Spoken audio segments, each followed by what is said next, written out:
Sunday show.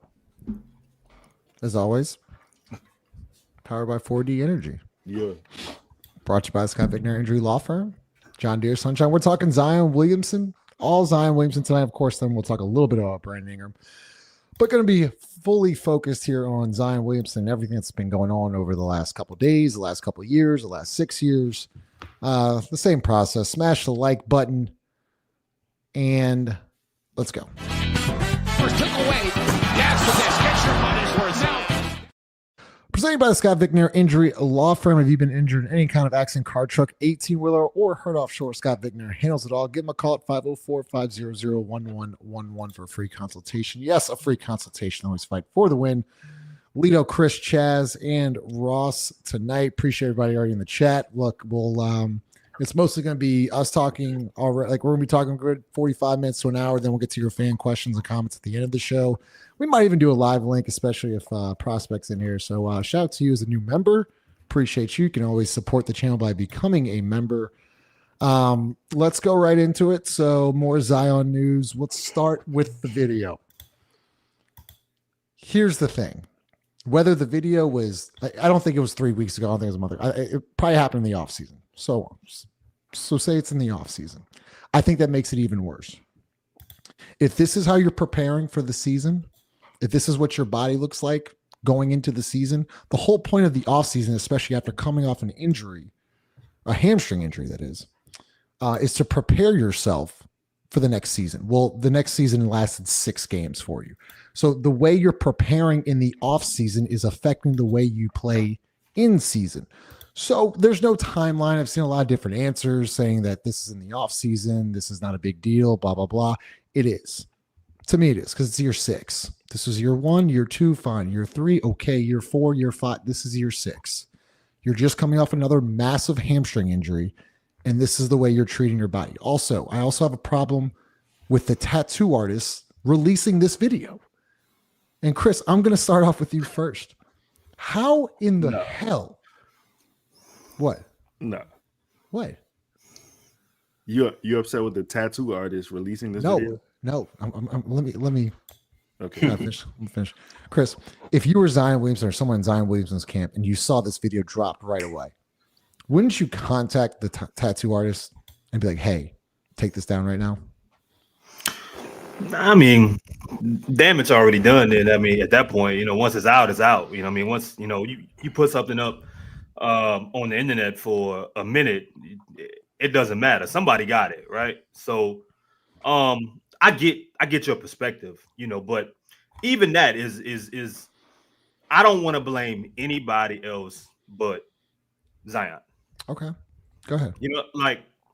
Because all of this, man, is and look, like the good part about this show, about this network, there's not a perspective regarding Zion Williamson that we have not talked about. Whether it's been positive, whether it's been negative, encouraging, understanding, critical, harsh, mean, motivating, basketball, non-basketball, family, father, friends, sources, you name it. We've talked about it. We've talked about it on this network overall.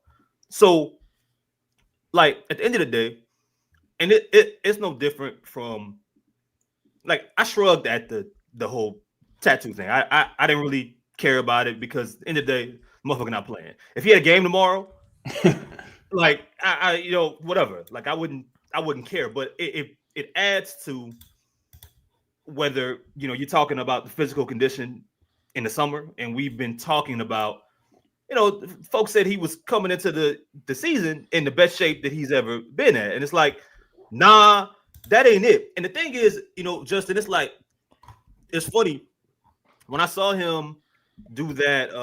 I guess that press conference with the media, with local media, a couple days ago, and I think that was the same day that the information with CAA came out, which I know we'll talk about that as well. Ironically, the first person I thought about was Smokey Robinson. But because he was high as hell. And like, wasting your time drinking that wine, smoking that smoke, doing that coke. School is a joke, giving up hope, staying out late, preaching that hate. Game banging.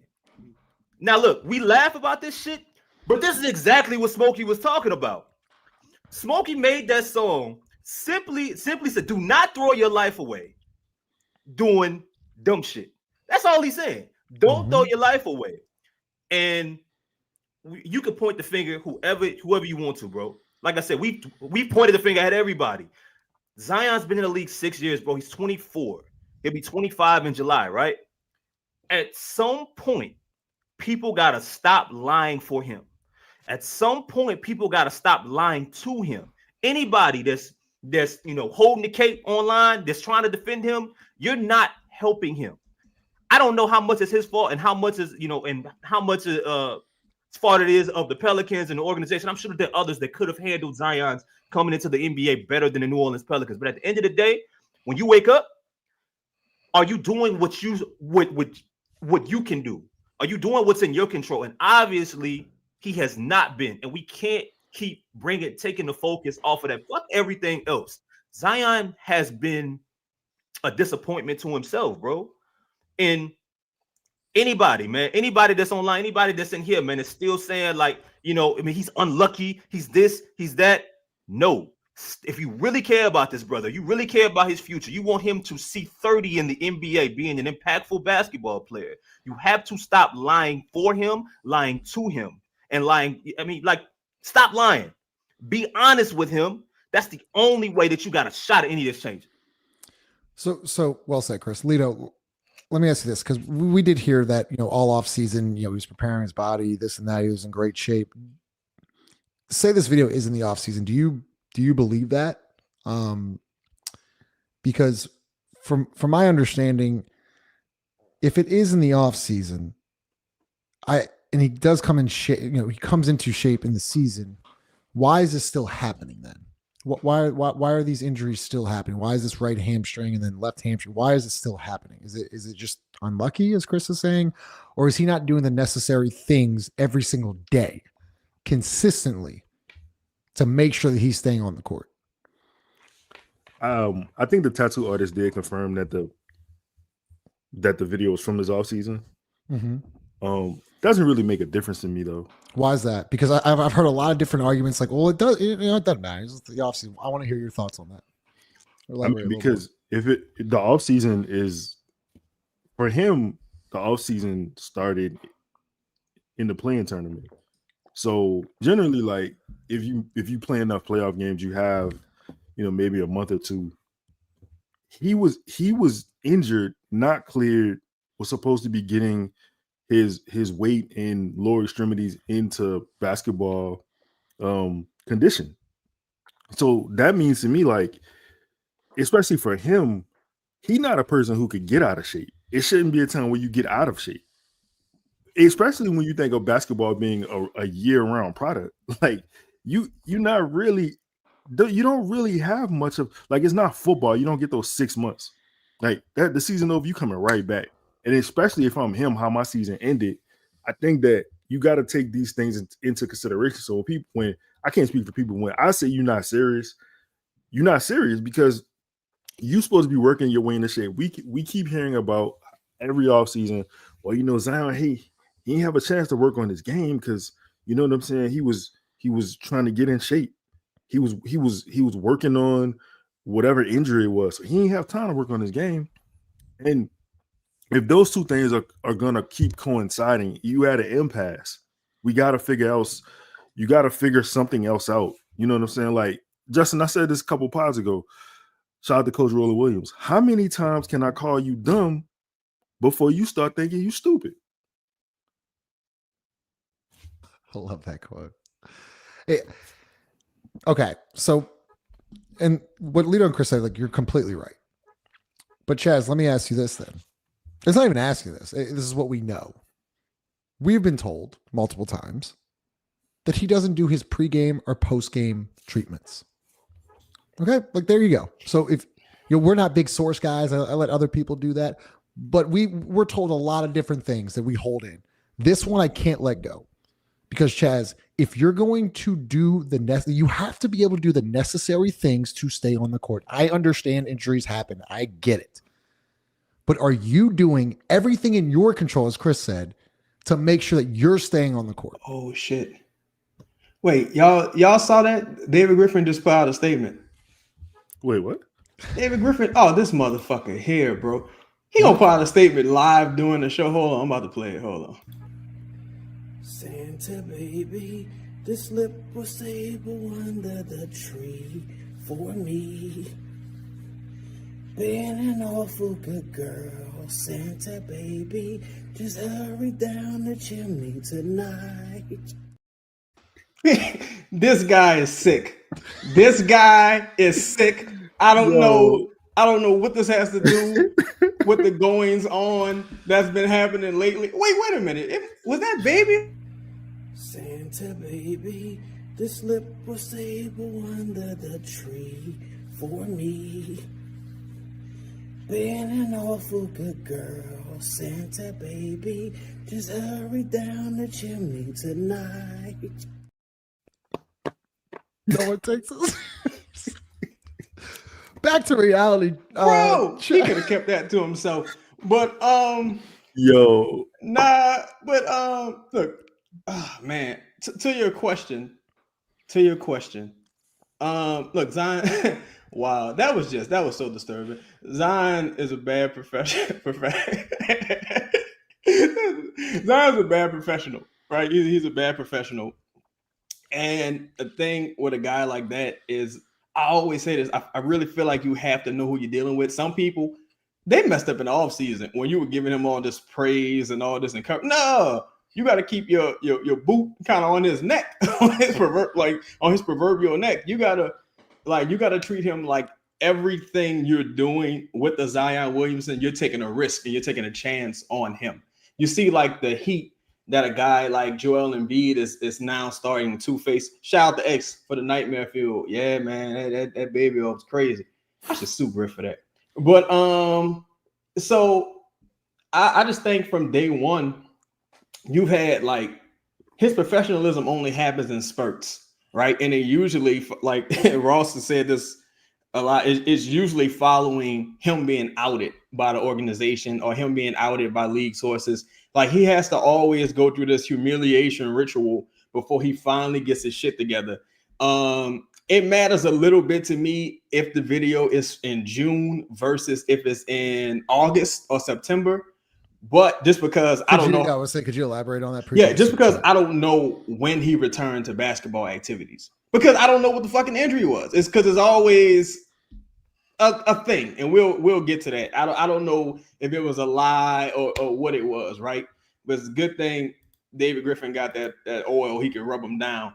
Paul. That's probably why he had that oil beside him now. But still, it's youth and arrogance, bro. It's youth and arrogance. Because in your mind, you're saying, give me 3 days, I'll lose all this fucking weight. And it's like, bro, stop it. Like, stop. You're not getting any younger. People don't tend to get healthier as they get older unless they make a strong, ironically, that was Aaron Nelson, what Aaron Nelson was known for, helping Grant Hill, helping Shaquille O'Neal kind of recover and get back to, Steve Nash, some semblance of their younger selves. But yeah, Zion, I think he's just been a terrible professional. I do think organizationally it's been terrible as well.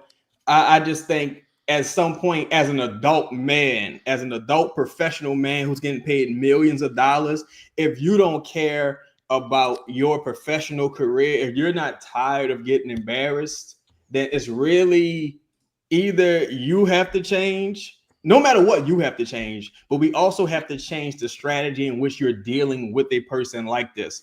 Like, if you know this person only responds to drill sergeant like activities, you got to get a drill sergeant, because that would be my answer.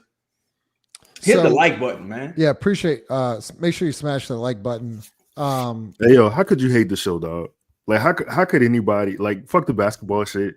That shit, like, how can you? Yeah, it wasn't me. It wasn't me.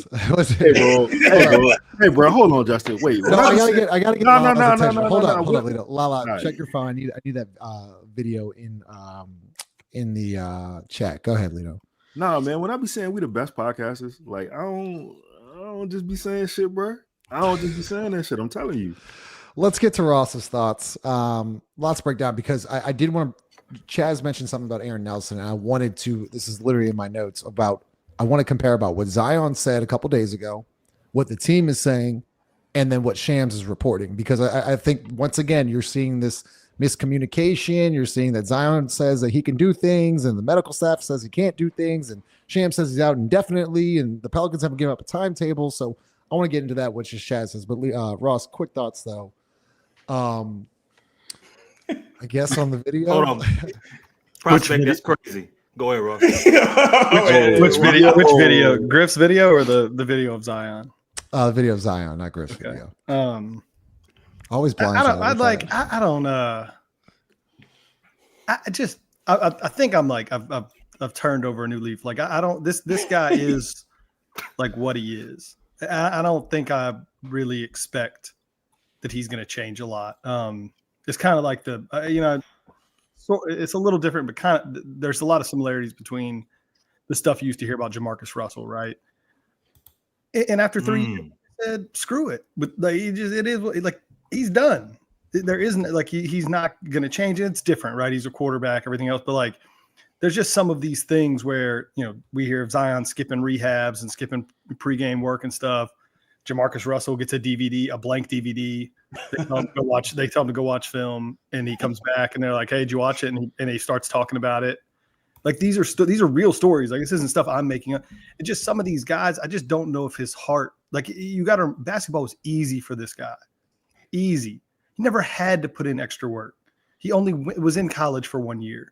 I don't think he knows how to do the things like you have to want to be these things. I think this will lead into the next conversation, Justin, is that I don't think he wants to like do these extra things to be healthy in the offseason. Like we were tricked and lied to in the offseason because there was some clever wording that I think we've all misconstrued, which was Zion is in the best shape he's ever been coming into the season. But I think what was actually really being said is that Zion is lighter than he's ever been coming into the season. One of those things was true. One of those things was not. Like, because to me, I think when he showed up, he did look like he maybe had lost a handful of pounds. But that can be done. You can lose weight without getting in shape. Make no mistake about that. You don't have to be in basketball shape to lose a couple pounds, right? And I really think that we were tricked in some ways because I don't think he was in any different shape when he showed up. I'm talking about playing basketball shape. I'm not talking about how much he weighs. I don't think he was in any better shape this year than he ever has been. He was the exact same guy, just minus 8 pounds. I mean, that's actually a good point. I never thought about it like that. It also goes back to like Chaz and Chris talk about this all the time. Like you never see Zion playing basketball in the offseason. Like you never see those video. Like, look, I get it. You don't have to post a video of you working out. That doesn't mean shit. But when it comes to Zion, you never really see him playing basketball. Okay. Like it is what it is in the offseason. Okay. So let's talk communication because once again, this has been I think this is the main culprit in the whole thing for the last 6 years is the communication between the team, between Zion, between head coach and Zion, between Zion and medical staff and Zion, national reporters, so on and so forth. Okay. Zion Williamson talked to the press, the local media. This is what he had to say regarding a Christian Clark. No more comments regarding a Christian Clark question. Like I said, we come in the gym every day, good spirits, and we're going to figure it out. What can you do as far as movement, mobility right now? You ask me a lot, but I got to follow protocol and guidelines, but... We'll stop it there. If you ask me a lot, if you don't remember a couple years ago, I think it was before the playoffs, like he did like that windmill dunk after in the practice facility late at night. And you're like, what the fuck is this? And then he does the same thing warming up before a playoff game or a play-in game. Before everyone's like, why are you dunking? Then he says this type of stuff. Well, the medical staff or the report from the Pelicans that he's out indefinitely. Zion Williamson says he can do a lot if you ask him. Chris, like, what are your initial thoughts on like that right there?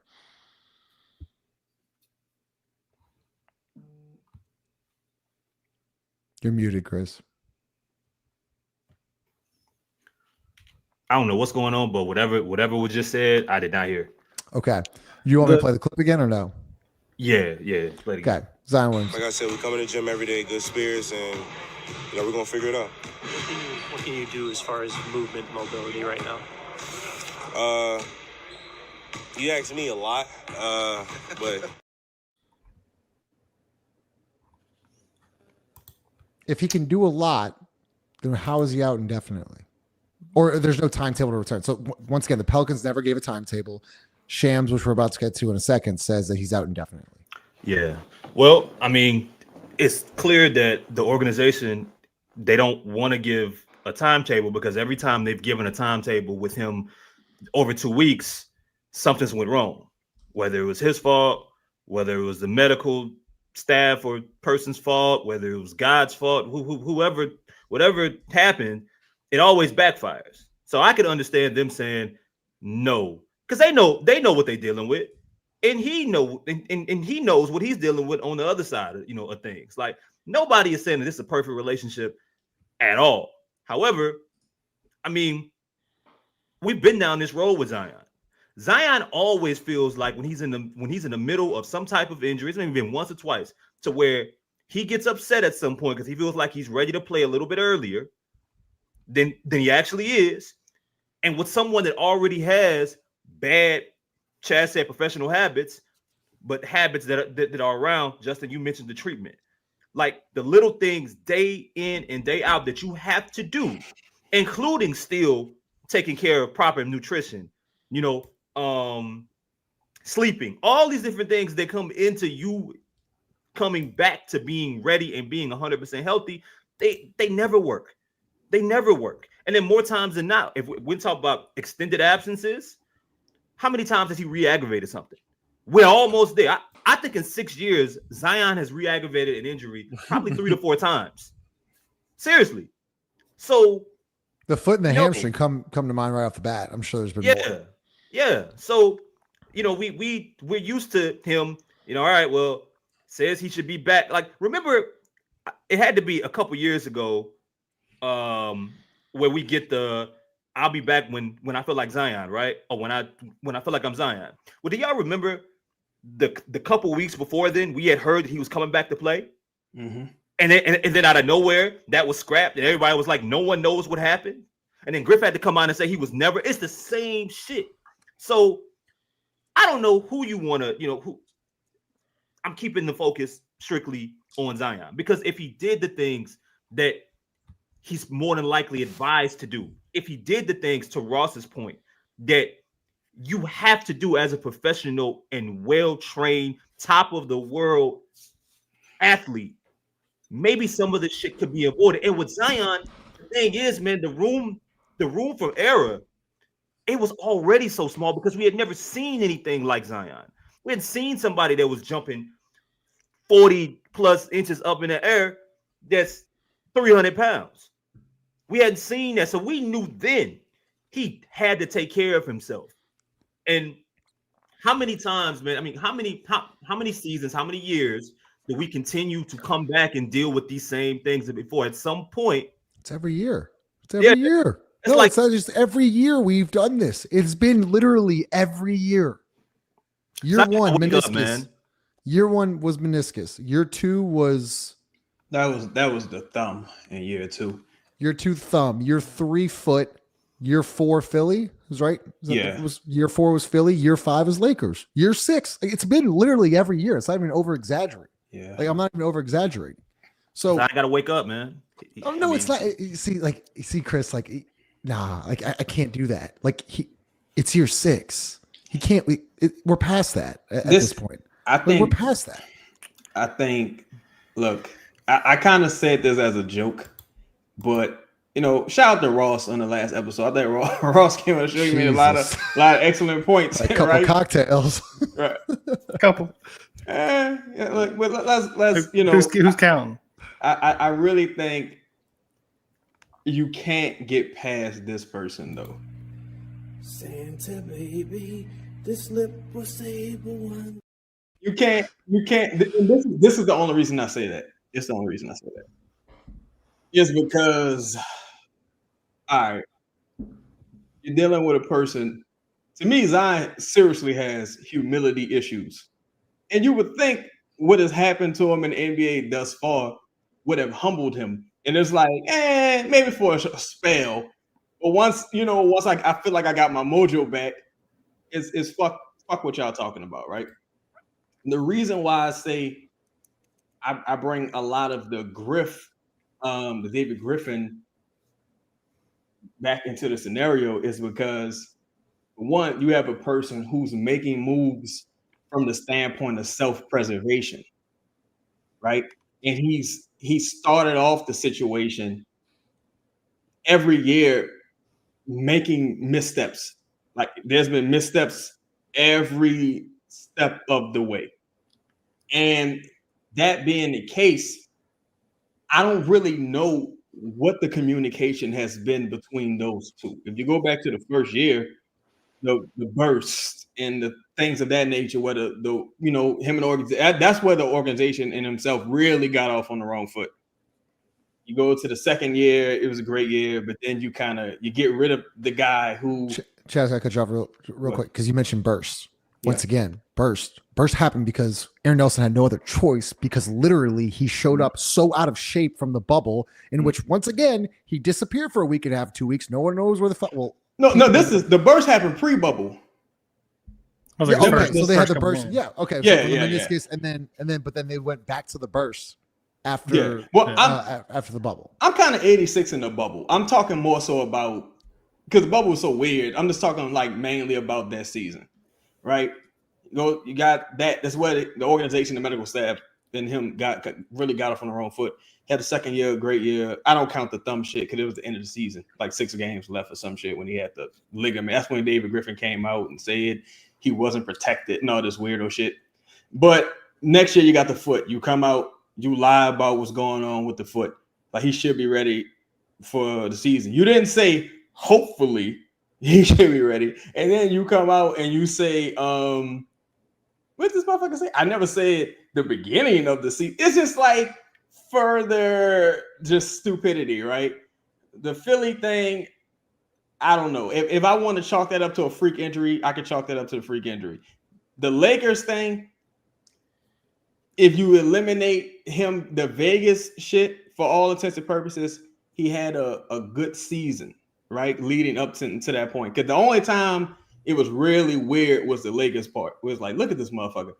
But the fact still remains, it's always something. At a certain point, you get tired of it being always something. Even if you went up for a dunk and someone undercut you and you fell and you broke your wrist, yeah, I would feel bad for you, but it still would be like, damn, it's always something. It's always something. And to me, I just feel like, the title is it the end of the Zion era? To me, there never was a Zion era. It never began. To me, this has always been the David Griffin era. And Zion is just one of the players. Like, Zion isn't some cornerstone. He's just the best player on the team. Like, it's always been that way to me. Like, it's been a number of different players who've been kind of tasked with being the best player. And you've seen weird things happen with all of them. This guy is just like this. It's easy, yeah. Another one. He's one of the bigger fuck ups. Yeah. And it's David Griffin. Yeah, I mean, like that. I think Griff is a whole different conversation. And so, Lito, back to the Zion communication stuff, right? So, once again, before I get to Sham's video, the Pelicans had released something along the lines of, well, he had right hamstring soreness. So he then warmed up with Corey Brewer. We've all seen the video. We've gone through this. Okay. Doesn't play. Next day, it's right thigh soreness. So the injury just changed overnight. Injury changed. He gets sent home because doctor's orders. Okay, gets sent home. Comes back. The injury then is now on the left hamstring. So the timeline goes right hamstring tightness, goes through warmups, doesn't play. The next day, injury changes to right thigh soreness, doesn't play. Doctor's orders. November 6th, plays, takes himself out of the game in the second quarter because he felt something. Returns for the third, finished the game fine. 11-8, left hamstring tightness, doesn't play. 11-9, out indefinitely. Then over the weekend, Lito, you have Shams say this earlier in the day. This is what Shams said earlier in the day. He has received multiple injections in that hamstring. Multiple injections in the hamstring. Then later that night, he says this. Zion Williamson is not close to a return. He's still a ways away. And sources tell me he has received multiple treatments. Zion Williamson. So once again, this is Shams. So I'm guessing he's got somebody in the building with sources or whatever. Okay, so he goes injections, takes that down, deletes it. Now he's still out indefinitely. Treatments, multiple treatments, whatever. The team doesn't give a timeline. Zion does mention January in this presser, and then Zion says this. Like I said, we come in the gym every day, good spirits, and we're gonna figure it out. What can you do as far as movement, mobility right now? You ask me a lot. Am I crazy? About which part? About just like the different clips I just played for you. Out indefinitely, I can do a lot. He says January. We have no timetable. A lot of people say that the Pelicans are upset with Shams and the reporting. Zion says he thinks he can do a lot. He mentions January. There is no timetable. The injury changes from right hamstring to right thigh to left hamstring. He goes through a workout. He doesn't play. Then you have doctor's orders. Lito, do you see the communication? Do you see where there could be like, what the fuck's going on here? His hamstring is doing a James Brown.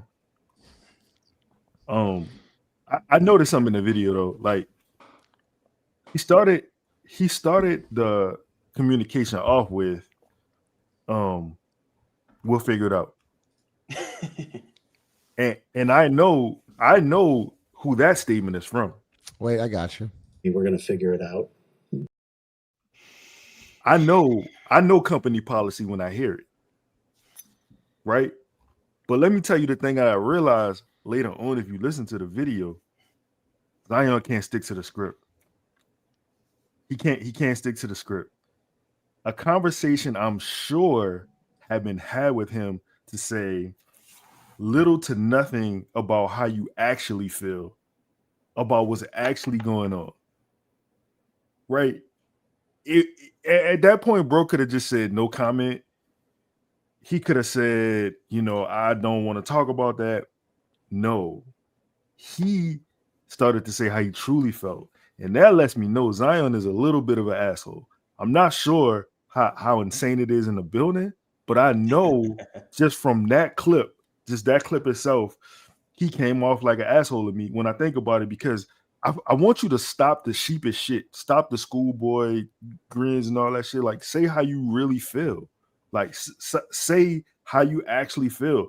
You read the quote from, I forgot the New York's writer name is the other day, about how why he fired his agent or whatever like that.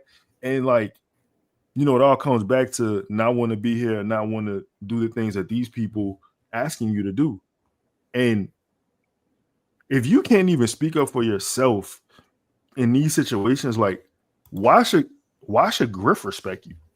You know what I'm saying? Like, you not go come out and just be a man and just say, hey, fuck it, I don't want to be here. Like, Griff, it's to the point where like Griff like more gangster than him, even though he's still kind of protecting him. He's still like, in a way. And you know, Justin, another thing, watching that clip, it made me think of this. Zion the type of dude, like, you can't even have an alibi with.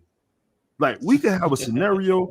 I go over a script with you and I say, hey, dog, look, we was here at this time, we was there at this time. And then somebody asks you a question and you just start adding extra sauce to it.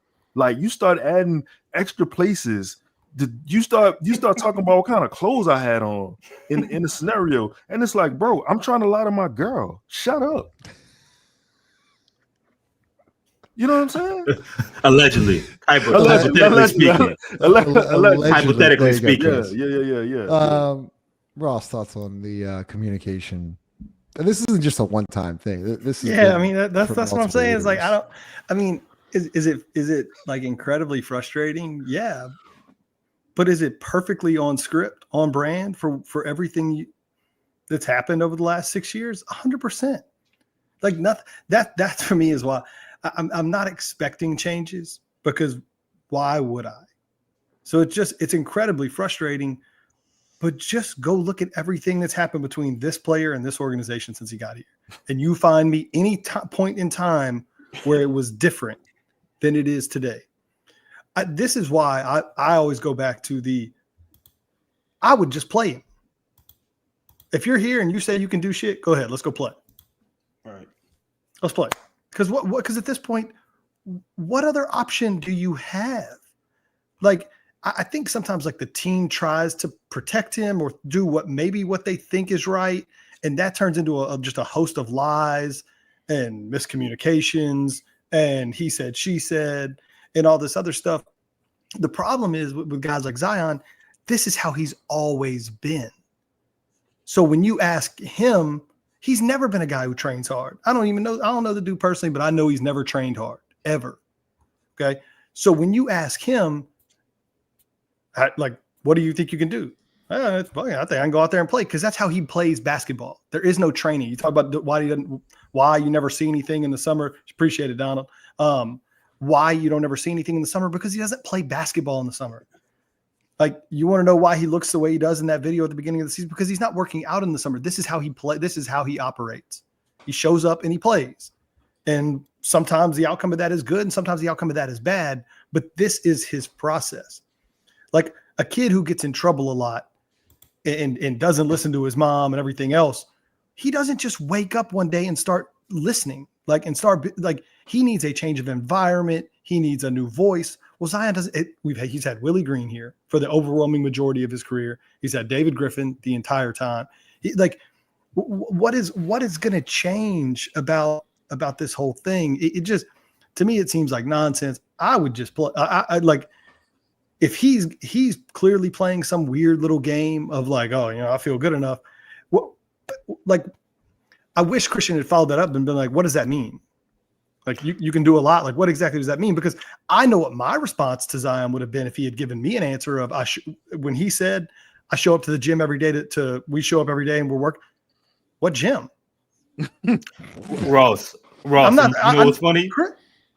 You know what's funny? We're about a couple weeks away from the next part of this stage in Zion's comeback, where we get passive aggressive videos with no context of him dunking the ball and pregame 360 windmill dunks. That's on the way. But I would say what gym? Because it's not been the gym your teammates are playing at. Because you skipped about how many games you weren't on the bench. I want to talk. That's our next. That to me, those are the things to me that are more problematic, almost than the injury. Don't tell me you've been showing up to the gym every day and then you can't get your ass for a 2.5 hour basketball game to support your teammates. Get the fuck out of here. Doctor's orders. That's why I think, truthfully, it's just, I look at the LaMelo situation. Shout out to Lala. Yeah, Sports in 321. Whoever y'all editor, it's actually a she. She's one of the best. So shout out to Lala. Appreciate your comments, Sports. I look at the LaMelo situation and so many things that went on in that building with Michael Jordan as the owner. Shout out to Mike. Let me see. Shout out. Yes, sir. Yes, sir. Shout. What you doing, Chris? What's the gym called again, Justin? It's the JCC. They call it the Yabba League. The Yabba League. Oh, okay. Yeah. So I look at like LaMelo this year. It's the first year LaMelo's wearing ankle braces. I'm like, what the fuck? Like, you've had exclusively ankle injuries, and now he just had a 50-point game the other day, having an incredible All-NBA season. But that came with a new voice and ownership, new head coach in Charles Lee. And you see the entire organization kind of just shifting. Now they look like they have real goals.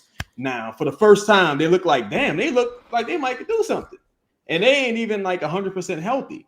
So when I look at all these things, that's why I always go back to, look, I know who I'm dealing with, right? You got to treat this person like what you've done hasn't worked. Clearly, there's some head-butting paws going on within the organization as far as I feel like I could play. Like, let's talk about the lead up going into that, what was that, the Pacers game? All right. So He's like, I don't know. I think I feel something. You don't do the scan during that period. You never do the scan during that period. For whatever reason, you never do the scan. Okay, cool. He comes back. He plays. Has a great game. Wait, leaves the game. Right? Comes back. So he must have gotten cleared. Comes back. Finishes. Has a great game. For the next day, you have a scan. And now it's this new diagnosis. So I'm like, wait a minute. You have about a week from that Pacers game to him complaining about an injury, to him missing the following game, to him playing, to him then missing another game. Like it's so much confusion going on here. And truthfully, out of 6 seasons, I can only think of one season, probably, that being the Philly hamstring season, where it was like, nah, I could play. Like, well, and maybe the Lakers season. Let's take the Lakers season out. He played most of the season. But out of 4 seasons, with the meniscus thing, I want to play. You can't play. All right, whatever. The Stan Van Gundy year, nobody had no intentions on him missing the rest of the season when he got his hand hurt. Because even Josh Hart, when Josh Hart got hurt, no one had no intentions on him missing the rest of the season. In fact, in the post game, he was like, I'm not the type of player that misses games. I think he had an ankle. Then you got the foot year. To Chris's point, you got him dunking and shit with his shirt off. You know, like there's all kind of shit. Freak ass boy. Yeah, you know what I'm saying? So to me, this is just par for the course. It's like, bro, let him play. So let him play. I get if this, he get guys. hurt, y'all gonna say, okay, y'all. y'all gonna say let him play, but like, okay, you let him play and he gets hurt. He's just gonna sue the. So what's new? He's not gonna sue What's him. new? No, because that's very true. Think about this, right? All right. If he knows the risk associated with him playing, right? You sign off on something, right? And then it's like, bro, we didn't do the scans when you complained about this shit the first time. If you didn't do the scan on the first day, when the injury shifted to another injury, you didn't do the scan then? That's a good. Once again, another great question, Chaz. It makes no the Zion shit just it makes no sense whatsoever. Like, okay, so you say you feel something, you have the tightness, you don't, so you warm up, you don't play, and then the next day you don't even show up to the building, and then you don't get a test before the next game. Right. Then you do feel something in the game. You felt something. Right. You then leave for the second quarter, come back to third quarter. You don't think they would have done a scan after that game right then and there to do, like, wouldn't that, like, just logically, like, and look, I'm not a medical professional. I'm just going to be honest with you. Right. But just, it would make very much common sense that, oh man, Zion felt something here. Look, he completed the game. Shout out Zion. Really good stuff. But let's check you out here. Let's see. Look, we'll get an MRI tomorrow. And not only that, Justin, you guys traveled. You traveled. That's why to all of us, we were shocked that he didn't play in Orlando, because you see everybody on the plane like, hey, like, you know, everybody's getting on the plane. To me, what I feel like there's a power tug of war kind of happening. Yeah, it almost feels like there's like, okay, here we go, Zion versus medical staff again. So look, we have 315 people in the room. Make sure you hit smash the like button, y'all. Helps out the channel. If you're new here, make sure you subscribe to the channel. Hit the bell notification to go live. We go live every Sunday night. And of course, we're the only network that goes live after every single game. So Chris, and I want to hear Chris and Leo's thoughts on this because I have this in my notes and Ross brought up a good point. There have been a lot of injuries this year. It's not like a secret. DeJounte Murray's out.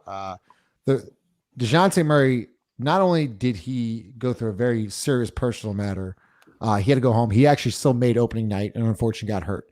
So then he took about 3 weeks to go back home, rehab, get his surgery. I think got surgery maybe in New York. I could be wrong on that. Then flew back home to attend the personal matter.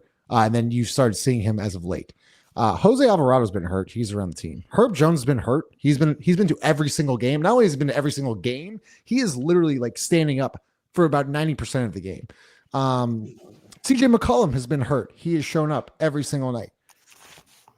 Chris, When Zion's hurt, why don't I see him on the bench? Why is that a thing? Before I answer that, we are a show of accountability here. There was a bunch of things that were said, flags all over the place. I don't have time to really count them all, but they were said. I'm not going to point at anyone specifically, but they know who they were. I think multiple parties. Don't worry about it. Let's continue with the show. We ain't no motherfucking freaks. We some family men. We getting it paper. Know what I'm talking about? Show of accountability. Yeah, go ahead, Chris. Was it me? Did I say something crazy? I mean, the chat would, you know what I mean? But because he does what he wants to do. And that's the problem. He does whatever he wants to do, and we can talk about it. We know that he's been reprimanded in a few different ways behind the scenes for it. He doesn't care. Zion does what he wants to do in the moment. He moves wherever his emotions take him for the moment, like a cancer. Shout out to the cancers that he's an emotional dude. And unfortunately, man, he's still in that stage to where he's driven by emotion, for better or for worse. You can tell by his diet. You can tell by the way he plays basketball. You can tell by the way he reacts to calls. You can tell by it goes, or just whether or not he shows up. And look, I wish I had an answer on what they should do, but the same rules, whatever rules apply to everyone else, don't apply to Zion Williamson. Go ahead, Justin. You want to say something? No, I need Lito to send a give him credit t-shirt to Jump Rack because he's going to be December 7th. Thank you. Go ahead. Go ahead, Chris. I got you. Yeah, I mean, so it's different rules for Zion. He obviously takes advantage of them, and he ain't the only person. We've seen Brandon take advantage of the way kind of do his own thing, do whatever he chooses to do, whether on the floor and off the floor. The players that you are comparing them to, different level of professionals. CJ, different level of professionals, an adult. And man, like the last 3 times I've heard CJ talk since he's been on the way of coming back, that motherfucker, he's tired of kids. He's tired of children, not his kid, the kids he has to work with. If you listen to what CJ has been telling you, the same thing that JJ kind of said when he was on his way out of New Orleans about quiet and he said some other things as well. But that's just really what we're dealing with, someone who's still immature, somebody that I think has been given a leash to kind of do whatever he wants. And now it's too late. It's too late now to say, well, now we holding you accountable. Zion already struggles with accountability individually. And I'm not talking about calling himself out and saying, I know I need to do this. It's applying the measures that it takes to actually change the habits. And it's just it's a bad marriage. It's a bad marriage. It's a bad relationship. And I'm with y'all. Multiple parties like this. I think we're all fooling ourselves if we think any of this is just going to change. It's just at this point, it's not. We have enough film, we have enough reason, we have enough examples, enough circumstances. This is not changing until something or some people are removed. To me, I wholeheartedly think you gotta move on from David Griffin. And I understand because Justin, I understand that. But here's the point with that though, Justin. We can say that's not gonna happen, but that makes the whole conversation for naught. Because to me, once you showed me the grace and authority you gave to Josh Hart, you showed me the authority and grace you give to Jose in some rounds. You showed me, the grace and authority you give to Brandon and Zion. And it's like, yo, bro, nobody has earned this level of grace and authority you've given them. This is just who you are as the person running the ship. You know what I'm saying? Like I joke about the airplane that time. Anything that happened on the flight is the motherfucking captain's fault. I don't give a fuck if the stewardess spills some drinks. I'm blaming the captain. You tilted the plane the wrong way. It's your fault. So that's what it is at this. Because to me, I know people talk about Ja. Like, bro, the Grizzlies have been an accomplished organization for some years now. Ja can't stay on the court for several reasons, right? Some being injury and some being some off the court shit. You think he gonna come to New Orleans, a place that has no history of success, that has absentee ownership, that has a guy rubbing baby oil on his scalp, and you think he's gonna be this premier professional? No, this is gonna happen with whoever you get in the organization, as long as David Griffin is here. That's my issue, because it took. Think about like with the Kings. It took the Kings having like newer ownership to get a better version of De'Aaron Fox. Mike Brown, Elvin Gentry. It took like professionals to get in that building. Shit, it took Karl Anthony Towns calling out Anthony Edwards, like talking about he eats too much Popeyes, to get a new version of him. At a certain point, you have to know who you're dealing with, and you gotta bring some excellence into the building. Shout out to CJ, but CJ he's known for being the Robin to Dame's Batman. He's not really known for being like a real critical part of that team, like who had, minor success. Like, the Jazz was number one every year for years at a time, and they just couldn't get over the hump. That never necessarily been Portland. You know what I'm saying? Like the Drew Holiday thing, and it didn't really work out. Derek Favors didn't work out. Josh Hart didn't work out. Jackson Hayes didn't work out. You had a bunch of deviants in this motherfucker. Santa baby, this lip was the. You know what's crazy about that video? I don't know who did it, but that video, the realest part about that video is that video isn't out of the realm of possibility. What do you know about it? He's so fucking something that you would say, nah, David Griffin wouldn't do that. It's like, no, that's possible. Yeah. The one thing Chaz said that I mean, I agree with a lot of what he said, but the thing that stuck out the most to me, and I paused and I agree, is David Griffin can't. Like, you have to discuss him moving on. Like, it can't just be just because we know there's an absentee owner and she most likely would not get rid of David Griffin. We can't. Damn. Sorry, I gotta stop you for a second. Not engage in that conversation. Ross got stopped for a second. Damn. Like, help, man. 50. Break it out, Chaz. Break it out, Chaz. Whoa. Play the guitar. Whoa. But you know what, Stout man? I got something special for you. I got something special. What? Santa baby, this lip was stable under the tree for me. Been an awful good girl, Santa baby, just hurry down the chimney tonight. Boy, this is the season of gift giving. Money. Shout out to Stout, man. Shout out to everybody, man. Shout out to everybody in the chat. We gotta.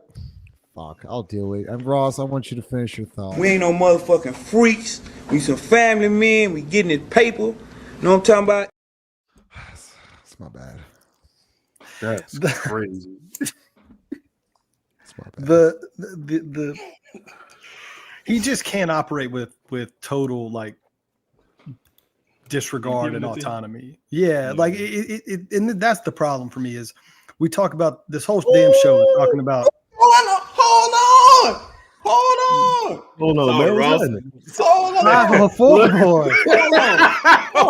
Just keep me on the mic, man. Let me keep spit. Damn, ISO. Damn, son, where'd you find this? Santa baby, this lip was. Y'all coming through with quick brain this Sunday. Wait. Get it around on that side. 1 second. Hold on 1 second. Please. We need some purity. We ain't no motherfucking freaks. We some family men. We getting it paper. You know what I'm talking about? All right, let's get back on track. Here goes the fucking camera thing. I can't figure this camera out. I can't figure this camera You out. spitting, Ross. Talk that shit, Ross. What? That was Go ahead, crazy. my bad. Talk that shit, Ross. You know what? Hold on, man. Hold on. Don't Time settle. out. Go hard on them dudes. Everybody's trying to play the right way. Salute. Be aggressive. Salute. Use the jab. Double up the jab. Double up the jab. Yo, wait. Let Ross finish his stuff, please. Yeah, please. No more videos. Go, Ross. Jesus. The problem is we complain so much. about Zion, and this whole show is about all the things that he's done wrong, but not once have they publicly called out his transgressions. Not once have they come out publicly and said he no-shows rehabs. We don't know where he is. He skipped a whole game, just didn't even show up to the arena. Like they've never gone through that process. And until someone in that organization grows up, and this is the very first thing Chris said when we started this show, and stops lying for this guy, stop protecting him, stop coddling him, whatever word you want to use, call it out publicly. He says, "Oh, I'm active. I'm showing up to the gym every day." If he ain't in there every day, somebody needs to say he lied. He's not practicing every day. We hadn't seen Zion in a week. He's not doing the things we need him to do to get back on the court so that we can get back into the season. Whatever you believe to be true. But if you're the general manager or Bryson or Willie Green or whoever the shit you want to be, the person in charge, don't complain or don't be surprised by the results when you co-sign this shit for 5.5 years now. Because nothing has changed and you have not one time ever addressed the constant fuck ups and laziness and showing up out of shape and all the other stuff. So we can't have it both ways. You just can't. And that for me is why I agree. I don't think anything changes until Griff is replaced, because I think he's the ultimate issue. He's the one that has to answer for this. Willie, but that's just because he's bad at his job. Can I ask? Do y'all think, whoever wants to answer first, do y'all think if David Griffin were to, because Chaz, I think I mentioned something along the lines of like he's tied to certain things. If Griff were to trade Zion, Chris, do you think that's the end of Griff as well? Has to be. They gotta be tied together. I don't know if this ownership group has the balls to really do something like that, because I mean, since they've been here, like I think they view David Griffin as like they look at him like Bob Myers. You know what I mean? Like no, come on, no, seriously. Come on, stop. Seriously. But who is we? Who, Chris? Who? Ownership. The people that are the Lausha, Benson, whoever's making the decisions to, the other Benson that's losing, that I'm not being able to remember right now for whatever reason. Lauschka, but I mean, you got to think Miller. They were, what people forget, they were going crazy trying to get, like, disappointed that they didn't get Danny Ferry to take the full-time job. You know what I'm saying? Like, I mean, look, man, I don't salute. I just can't see a situation right now where, because Griff might be, he might sell it. Look what y'all see this shit. This wasn't me, this was him. And he'll point at all the other things that he's built, right? They won't look at it as they won't built to him. Built. But I'm okay, it's the same conversation with Willie Green, right? Look, they've improved every year since he's been here, right? Right. I'm like, hard not to improve from 32 wins. I mean, shit. Right. But we're talking about an organization that raised ticket prices, Justin. Mm-hmm. We're talking about an organization when Griff, huh? You mentioned, like, you actually bring up a good point. Like you mentioned, who signed? Like, I know Gale signs off on like that stuff, but whose idea is it to raise ticket prices? Fuck if I know. But look, I know when Griff ended up getting hired, I remember there was a lot of shit behind the scenes that changed, even from where media sat. Okay, so I know he's not necessarily like, saying, all right, we need that's not his job. But what I am saying is that the motherfucker got a lot of control, and I don't believe that simply while they should be tied together, Zion and Griff, I don't think it's going to be looked at that way. You would have to show me that they have the right people that are in charge. They obviously don't have the right view of what it takes, and I think the dedication that it takes as an organization. They can't even handle, like Ross said, being critical of Zion publicly, already seeing what it does to him as is, because they look at it as it's a bad look. And you think that, like, who's gonna be the one to trade Zion. Won't it be Griff? And I mean, and then afterwards, he's not gonna have an opportunity. Well, let me show you what I can do now. You don't think he's gonna be like Brandon's the one that I always wanted to build a team around? And that's to echo what Chris's sentiments. It's like if you're David Griffin, it's like, bro, you haven't made many good decisions yet. Like let's say remove Zion from the equation. Now you got people saying you passed on Dalton Connect, and it's like, all right, we already saw what you did with passing on Jalen Williams. You know what I'm saying? That war chest has dwindled down to the point. I was saying this like 2 years ago. The Pelicans' most valuable picks gonna always be their own picks. You know what I'm saying? You traded, if I'm not mistaken, his veterans, like Derek Favors was a failure, JJ Redick was a failure, Steven Adams was a failure, Eric Bledsoe was a failure. I would guess CJ and Larry. What's my man? CJ and Larry have been in positives. The dude, man, what's my dude? Devontae Graham. That's a first. And then you get Devontae Graham, and then you trade him away for Josh Richardson for 20-something games, and you give up 4 second-round picks and tradable salary. Yeah, it's been a fuck up at every step, like every step of the way. Like there's a clear respect that's not really given to. I don't believe David Griffin is respected around the league. Like you never really hear him talked about and heralded as like in the vein of a Danny Ainge, especially like the further he's been removed from working at ESPN. No one really talks about David Griffin in a positive light. No one really talks about the X's and O's. Like even Willie Green, they talk about Willie Green. Like Willie Green got these guys playing hard. They never talk about him as like this mastermind or like, you know what I'm saying? No, yeah. Like this team is kind of viewed as what's wrong with the team. The team is the reason for all of this. Even shout out to Brandon. Brandon just left his agency. It could be for a number of reasons, but bro, you're still you were a year late on that deal. And the league just showed you and told you, you were a year late on this deal. And now look at you. Like it's just in every aspect, David Griffin has just failed. Yeah, let's hear. I want to hear Lito's thought. I want to hear Lito's thoughts though. But back to the Zion thing not showing up. Lito's a teammate. You see guys like I see Herb Jones coaching up guys. I see Herb Jones being an energy guy. Same with Jose Alvarado. Jose has the same injury, by the way. What if you were a teammate of Zion? How would that kind of make you feel that like you're absent? A teammate knows when Zion's spewing bullshit when he's telling the truth. As a teammate, how would you feel about Zion Williamson, especially with him not showing up to work? We probably would have gotten a fight by now. Okay, so yeah, elaborate a little bit about that. We probably would have. We probably would have had to. No, I'm serious because you don't like a certain thing, you don't like a certain way about how someone handles himself. Wouldn't you think he'd be called out by a player? I mean, you just heard Tyrese Maxey, whether Joel Embiid liked it or not. You just heard Tyrese Maxey fucking call him out.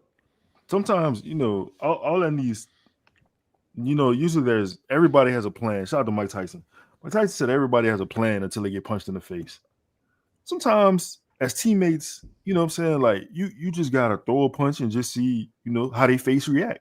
Like it's just one of them things. Like I can't see you doing some bullshit every day for 6 years and like not say a thing. And look, I don't know if anybody has said a thing. Maybe somebody has pulled him to the side, had a conversation. CJ tried to talk to him through the media. It's crazy enough as it sounds. I think Jordan Hawkins is probably the only person on the team that that might have enough attitude to be like, yo, man, fuck you, man. What you doing? I don't know why. I just feel like his delusion is like, yo, you fucking up my run of playing. You fucking up for me showing the world how good I can be because we never gonna be on national TV because your ass ain't never ready. You ain't never available. I think Zion's a terrible teammate. But even putting other people for even not having consideration of other people's time and abilities because this whole thing is centered around you. Like you gotta be an asshole to come in every year with some shit. 6 years in a row, like yeah, hey, year 1, 2, okay, cool.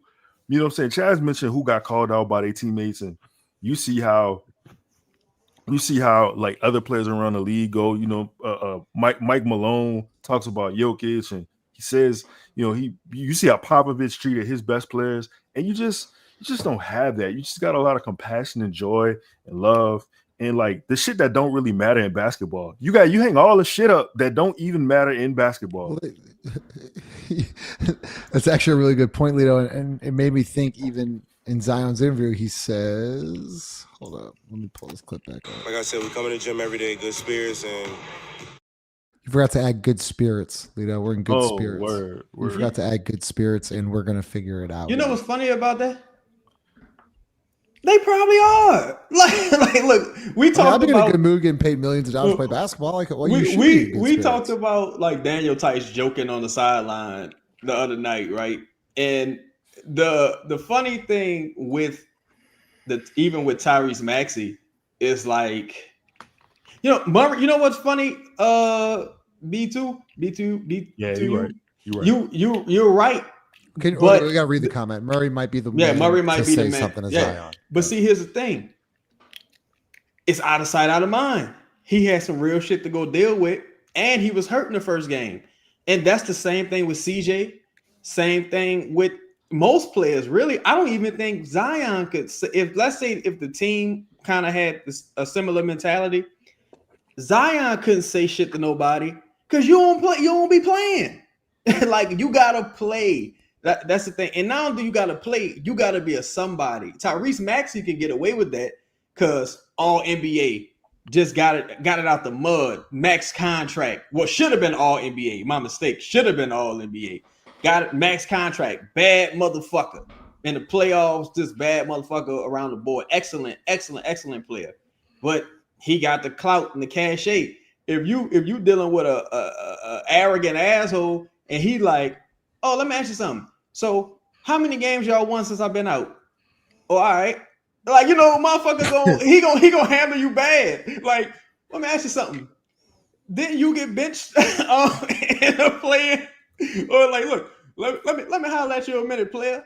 With like, you know, it's so many ways that it could go. That's why organizationally it's just bullshit. Like everything is just bullshit because there can never be any real level of accountability because no one really has a level of excellence and consistency. I can't imagine people like Willie Green calling someone out and they responding to that positively because who are you? Like, you know what I'm saying? You ain't never done nothing like that in this league. You know, it's just not now, Chaz. Yeah, not now. Yeah, not at this point. Yeah, if that was part of his personality and he got this job, kind of like almost like what JJ Redick is doing, right? Then it's different. But you can't just start doing that now, and that for me is the problem. Is you can't change now. It's over. Yeah. That's why it's like you got to get rid of the voices in the building, bro. Like somebody put a comment in the chat. They say, "Yo, as soon as the Hornets got serious and he looked and he saw Brandon balling, he's like, oh, wait a minute, we got a chance." We might could do something. They got a new coach, like they got serious, and Charles Lee was actually in the running to be the head coach of the Pelicans. And you know, they just pass and they get rid of those serious personalities, those confrontational personalities. All leave the building. So, and who does that point to? Yeah, and that's another thing. So I want to talk a little bit more before that. 320 people, and appreciate all y'all. Hit the like button, y'all, please. Chats, man, y'all been absolutely awesome all year. Presented by Chris Smith of Keller Williams, one of the top realtors in New Orleans, located 8801 Leak Avenue. For free marketing evaluation of your property or to book a property tour, give him a call at 504-231-2004 or email him at chrissmithhomes.com. That's chrissmithhomes.com. And as always, presented by John Deere Sunshine. Nothing runs like a deer. So, Chris, I wanted to talk to you about this. I did a little bit of research, and what is so funny? Huh? What's funny? What did I miss? Repeat the question. Anyways, and like I think Chaz brought up this point, and maybe it was Ross, but we talk about timetables and communicating with your fan base. And so I went and looked back at all the injured players this year. So DeJounte Murray, they said imaging was done, surgery, whatever, 4 to 6 weeks is the timetable. Okay. They did the Herb Jones, which I thought was really, really interesting. If you go, and this is all just public information, by the way. If y'all just want to go on New Orleans Pelicans Twitter or X or whatever and just search injury timeline, you can find it. Herb Jones, 2 to 4 weeks was the approximate 2 to 4 weeks. So, by the way, if you do the math, we're pretty close to 4 weeks. We haven't got an update on Herb Jones. CJ McCollum was 2 to 3 weeks. Jose Alvarado will be re-examined in approximately 3 weeks. Okay. When it comes to Zion Williamson, will be out indefinitely, and further updates will be appropriately provided. So everyone else got a timetable. 2 to 4 weeks, 4 to 6 weeks, 2 to 3 weeks will be re-examined. When it comes to Zion, and this has been we'll talk about the whole show about how you got to be truthful with Zion and you don't want to lie to him and this and that. It says will be out indefinitely, and further updates will be appropriately provided. You want my opinion on that? Oh, okay. The reason you get those kind of answers for Zion, because I don't think it has a damn thing to do with an injury. Oh, no. I disagree with you there, but go ahead. I said what I said. I don't think his timetable has anything to do with diagnosing or rehabbing or healing an injury. So you don't think he's hurt? If you ask me. See what you did there, Lito. Hold on. Okay, Chris. What am I? Am I finishing Ross's point? No, I was just Ross. I can finish it. I mean, there's nothing else to say. I don't think that he is. Do you think his injury and Herb Jones' injury are the same? No. Right. No. And do you think their injuries are being treated as the same? No. I think if this was his entire life and he wanted to be back and ready to play basketball by now, he would, and he could. I think this is a pissing match between him and the organization. That's what I think. And that's the thing, Ross. I mean, to that point, him saying, if you ask me, I think I can do a lot when talking about like from a mobility standpoint, right? That kind of, if that's your thinking, that statement tells me a lot about like it would lead me to believe that there's something else extra going on. And I'm, look, I think that the organization is, if you ask them, they may be like, well, man, part of the reason that you're in this situation is because you didn't do what we asked you to do. You didn't take care of what you were supposed to do already. So I don't care when you are ready to come back. If you don't do it the way that we are asking you to do it, because now what's happening, we talk about the organization caring so much about perception, right? Last season, they had a really good stretch of injury health, luck, whatever you want to call it. This year, it's all bad. So now at some point, the questions start, and it's not just Zion. So the questions eventually turn into what the hell's going on with the staff? And they can't have that, right? They can't have that. Now we start looking at Aaron Nelson. We start looking at Aaron Nelson like, shout out to Aaron Nelson. But Aaron Nelson. They can't. I just look at it and I can see it from a perspective of them saying like, all right, maybe you probably should miss a week. You probably should miss 2 weeks, but we're not putting a timetable on it, and we're not doing anything until you give us a certain amount of time, a certain period where you are doing exactly it is what we are asking of you to do. And then we could talk about you playing basketball. You're not listening. We're trying to take your money. We're trying to find you. That ain't work. We put clauses in your contract. That ain't work. You know what I mean? We doing all this other shit. You ain't listening. I bet. You know what? Indefinitely, because they ain't gonna come out and say that they suspended them. There's no way in hell to do that. I don't think they've come out and said that they publicly suspended anybody in this era because they want a certain perception to come out about this organization, about this team, and this whole family shit. Yep. So, I mean, I wouldn't be surprised if that is part of the truth either, Ross. Justin, right, before Lito, can we get to your thoughts? I have to play the DraftKings thing, but I want to hear your thought after. We're gonna look. That's what we're gonna do. About a minute and a half break. Then we'll get to Lito's thoughts. Hey, if this thing ain't to 200 likes when we get back, Yeah, Is make in sure the you show? smash the What, like in the show? button. Is in the So show? this is what we're gonna do. We're gonna get to Lito's thoughts, Chaz Ross, or Lito and Chaz. Then we're gonna talk about the CAA and Zion issue. We'll talk a little bit of Brandon, and then we'll get into fan questions. So bear with us about a minute and a half, and then we'll be back. The 24-25 NHL season still has that new car smell, and the action is heating up at DraftKings Sportsbook, an official sports betting partner of the NHL. It's super easy for first-timers to get started at DraftKings Sportsbook. Try betting on something simple like picking a team to win. And if you're new to DraftKings, listen up. New customers bet just $5 to get $150 in bonus bet if your bet wins. Download the DraftKings Sportsbook app now and use code BOOT. That's code BOOT, B-O-O-T, for new customers to get $150 in bonus bets if your bet wins when you bet just $5. Only on DraftKings. The crown is yours. Gambling problem? Call 1-800-GAMBLER. In New York, call 877-8-HOPE-NY or text HOPE-NY 467-369. In Connecticut, help is available for problem gambling. Call 888-789-7777 or visit ccpg.org. Please play responsibly. On behalf of Boot Hill Casino and Resort in Kansas, 21 and over. Age and eligibility varies by jurisdiction. Void in New Hampshire, Oregon, and Ontario. Bonus bets expire 168 hours after issuance. For additional terms and responsible gaming resources, see dkng.co/ftball. NFL Plus Premium offer available only to new and former NFL Plus subscribers. Additional NFL Plus Premium terms at nfl.com/term. Appreciate DraftKings. Go ahead, Lito. To kind of follow up on Chris's point, and I guess to kind of segue into the next segment, I thought Chris was talking about the contract and the non-guarantees of the contract.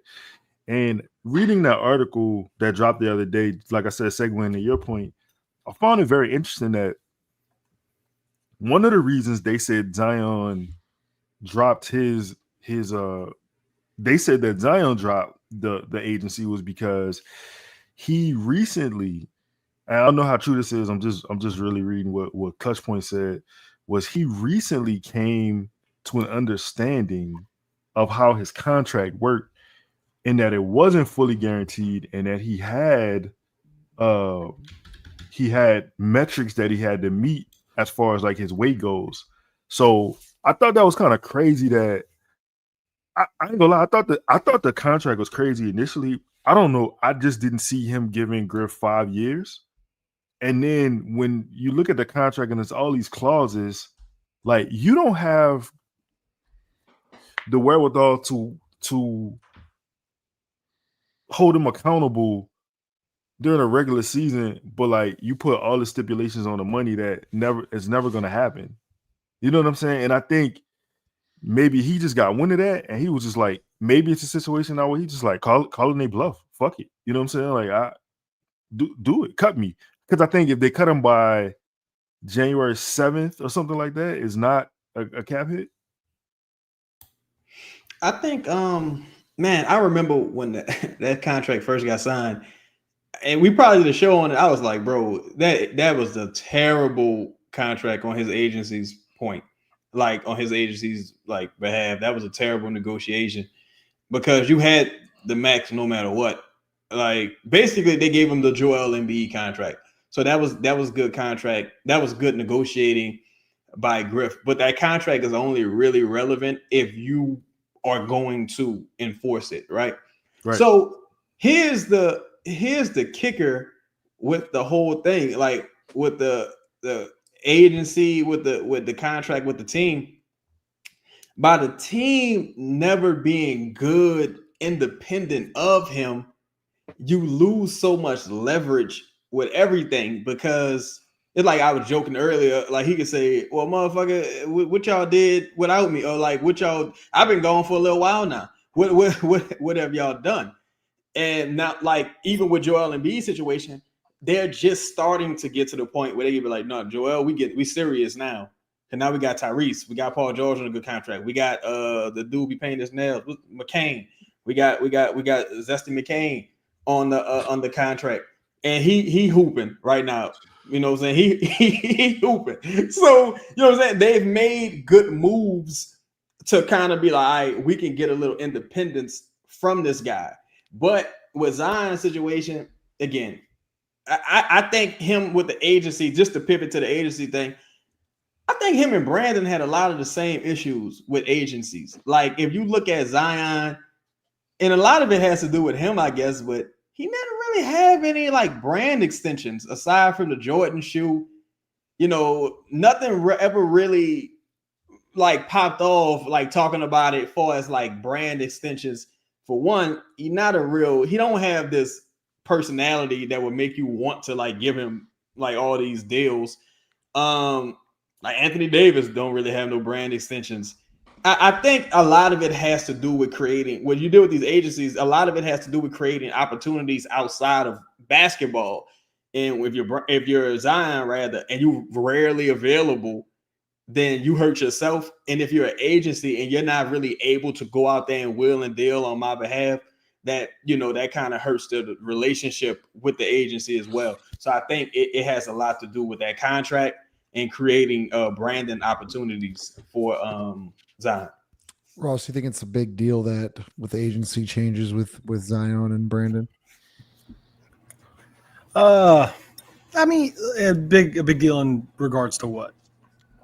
You know, I've seen people like, oh, you know, things are going to happen now where Brandon or Zion might leave or this and that, or I'm just just a lot of comments of just like why this could be like a trade incoming. I'm sure. Yeah, I don't know what any Zion stuff is. So I don't try to understand anything he says or does anymore. I think Brandon's makes perfect sense to me. I agree. I'd have fired my agent too. I agree. You've now got like you should have been got an extension done, or gotten me traded. Now he now knows that it is purely on his shoulders. Like your representation has done you no favors. You're now just whatever happens, right? Like if he gets hurt again, you know, I don't wish him to get hurt, but I'm saying, look, if I was Brandon and I get hurt, well, now what I can earn on the open market in a couple of months is drastically reduced, right? If you'd have gotten this extension done or gotten me traded or whatever, right, a year and a half ago, like you should have, I wouldn't be in the position I'm in. Now he knows he has to play well and he has to stay healthy. Like that to me is just like somebody fucked that up. I mean, somebody that's helping me make decisions has got to answer for that. And I think so. His make perfect sense to me. I'm surprised it didn't happen, to be honest with you. Like, I'm surprised it didn't happen earlier. If I could speak on that quickly, if you notice, like throughout Brandon's career, he kind of lost the deal, or they had a mutual split between him and Adidas. You gotta remember, Brandon was a number 2 pick. Brandon ain't never had no commercials. Brandon makes good music. He ain't never really had nothing that happened with his music. He ain't never, like, he's trying to do his own clothing line. He hasn't really had any real assistance from agents as it pertains to that. He just got the deal with Jordan, but it's not like a signature type deal. And also, his agency reps his supposed heir apparent and Trey Murphy. Like they just represented Trey Murphy in his deal. And if we want to take Mark Stein at their word this offseason, shout out to Mark Stein. It's like, bro, we tried to find somebody to trade for your ass. Like, you know what I'm saying? Nobody, it just, you know, it is what it is, brother. Like we tried. And, you know, I think it just makes all the sense in the world that they would just split at this point. Yeah. All right. And he's an upcoming free agent. So it makes sense to get a new agency to rep you at this time. I think he's going to clutch. Interesting. All right, let's get the fan questions, comments. If you have any questions for the panel, I'm sure Lito's started a bunch of comments. If you have any questions, drop them in the chat. We'll bring them up. First and foremost, super chats get brought up first, or new members. So once again, shout out to you for becoming a new. I don't even know how to pronounce that. Try though. Shonda. I'm from the home of serve packs and things. Quick to stab their brother in the back for change. And as a youngin', I was taught the game. Used to watch my daddy while he cut that cane.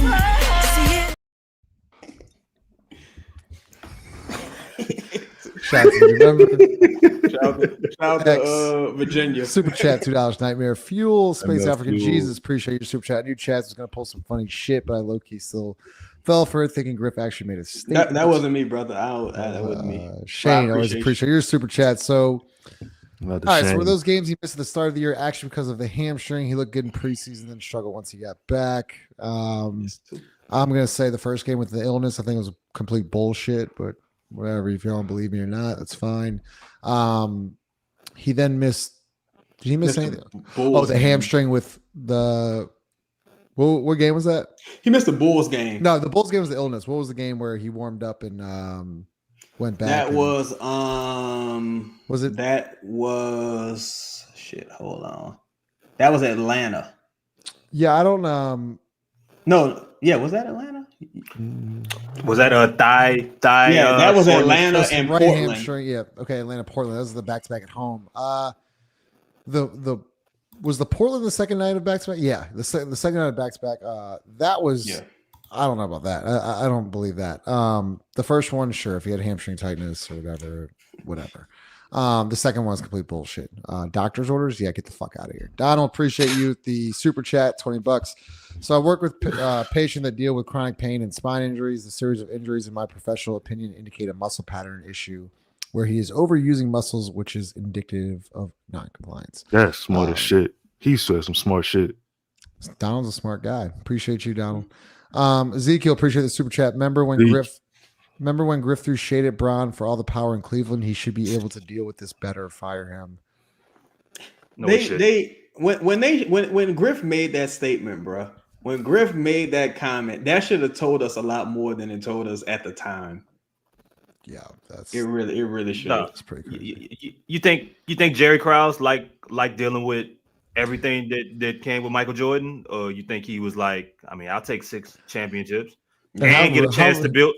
Like, what the fuck, bro? Like, that's so even like Griff, that's even dumb to say, or to have that come out, because who you think they siding with? One of the greatest of all time, or you? Stupid. Yeah, what? That's ridiculous. You know, it's just that's the untrained eye that. Say, dog, wait, hold on. Chris, to your point, imagine doing a fucking interview that has nothing to do with that, and then you just randomly let you say some dumb shit like that about LeBron James. LeBron James. Hey, yo, I said this to Chris one time. Like, when players start talking about shit being fun, that's when you know they's like some weirdos or some losers. He said the LeBron James experience just wasn't fun. Fun? What the fuck are you talking about? Like, man, just get out of here. Like, Stealth Man, $50 super chat. Appreciate Thanks, you, man. Stealth Man. Ingram and Zion are both witch made with a B. I'll say bitch made. Trade them both for talented players with a heart. I'm done with both of them. I'm going to give y'all some of my season ticket money. Y'all are more entertaining. Stealth Man, appreciate you, man. Make sure you DM me or email me with a little care package. Salute. Stealth Man, the leader. Y'all should follow his lead. Yeah. 504 boy. Always. 504. No context needed, bro. I appreciate that, bro. Appreciate you, bro. Right. Blue J44, appreciate the $20 super chat. KG recently spoke on his podcast about how players ultimately have choice to play or not play. Zion isn't fully bought in. Lito, you've been talking about this for years now. Go ahead. Yeah, I mean, the proof is in the non-compliance, right? Like, it's in the unavailability to be on the court. It's right there. Like, you don't got to look no further. There's no detective glasses needed. You don't need a magnifying glass. Like, he is who he is. You know, people talk about changing this, and you know, maybe even if you got another head coach, right? Like, he is who he is. He is a undeserving face of the franchise. He's not accomplished anything. And I think about this a lot, actually. You know, we give Anthony Davis a lot of shit for how he left, right? And then I think about the Zion, like Chad said, that there has been no Zion era. It hasn't started yet. And I think about that, and I say to myself, like, I'm the same as you were when you arrived. When you got here, I'm in the same exact spot as a team. What will I gain when you leave? You know what I'm saying? What do I lose? What do I lose? Yeah, what do I lose? Even if I gain nothing from it, what am I losing? Tell y'all, man. Look, man, if y'all care about somebody and y'all see them fucking up, or even if it's you that's fucking up, don't look around and point fingers, man. I don't give a fuck if you come from, because we didn't all seen people that have made it out of crazy environments, crazy situations. We got living examples up here that pod. You know what I mean? Of people that didn't point fingers and didn't make excuses when shit, even if they had valid excuses, just looked around and found a way to make that shit happen, bro. Like that's what it's about. And on the other side, you see somebody next to you that's fucking up. Don't lie for them. Don't lie for them. Don't say don't talk to them. Call them out. Don't stop lying for people, bro, and thinking that that's helping them. Stop trying to hide shit, hide stories. Stop trying to hide snacks. Stop trying to do all that, man. Like, be real, man. Be genuine. For real. Yo, that's why, truthfully, bro, and I keep saying it. I feel like I'm indifferent to moving Zion. I just don't want Griff to make the decision. Yeah, I feel like I feel like I feel like him, for one, you don't deserve another coach and you don't deserve to make real team changes, decisions no more. But it's like having an outside audit done. You gotta have somebody from the outside looking in that's just like, no, look, this is what's happening. What you want to do, bro? What team you want to go to? I find your team. You good? You straight? All right. Now I'm gonna need to see. Like it's a lot of things, but I just feel like you can't let current leadership make this decision because I need to know what would you even do different. Chaz, you've made like valid points of that, and like I don't. You're not wrong. Like you're just not. I'm not saying you're wrong at all. I know you're saying it's not likely. I just know that the fucking people that are running this team don't have the balls to do it. So like that is what it is. So yeah, I mean, it is. I mean, yeah. You know what? We need to just do a whole show on just David Griffin front office. Chris Flo 24. Zion, Ben Simmons, the two most disappointing number ones in recent memory. All the talent in the world, but zero drive to want to maximize talent. Ross, thoughts on that? I mean, I definitely think there's more disappointing number ones. Like, I mean, there's people. I mean, Ben Simmons has a couple like first team all. Yeah, I mean, it went downhill, but like they got dudes who never were anything. It's definitely true as Zion. I mean, it's amazing, man. We even sometimes I have to catch myself when we start talking about Zion that we refer to him as somebody that's actually accomplished something. Like, right. And he really has, and I have to remind myself sometimes, like, in the playoff game. Hadn't played in a playoff game, never been first team All NBA. Last year, he played 70 games, not 17, 70, and was not an all-star. So it's sometimes even tough for me to remind myself of like, yeah, there's been good moments, like very few, but there's been some good moments, but he's accomplished nothing. Like he's been when you really look at it, I mean, it's 5.5 years of disappointment. Yeah, it goes back to what Lito said. Like, what are we? Okay, like people don't trade Zion. Like, we're in the same fucking position we were 6 years ago. We don't lose anything. Like at some point, you got to realize just be done with the bullshit. Like, and like, look, I'm not saying like Zion's definitely played a huge part, but Griff's played a part. Like everyone has. Everyone has a hand in this. And you got to stop lying for him. Yeah, Gus Bus, we got to pay Chaz so he doesn't give out the offseason. To echo what you just said, Justin and Ross, it's like, bro, that's why I view him kind of like I might view De'Aaron Fox or even LaMelo. Is like, you're my best player, but you're not a cornerstone anymore. Right. You know what I'm saying? Like now, Tyrese in Philly is the cornerstone. McZesty, he the cornerstone. Them two are the cornerstones. Like Paul George and B, you kind of looking at them like, man, y'all probably here for another year or two. Like it's time to move on, and I think that's how you got to look at Zion. Yeah. Malik, Chris, I hear your thoughts on this. Appreciate you as always, Malik. And also becoming a subscriber. Zion is untradeable in my opinion. Honestly, I wouldn't trade him either. Is he saying?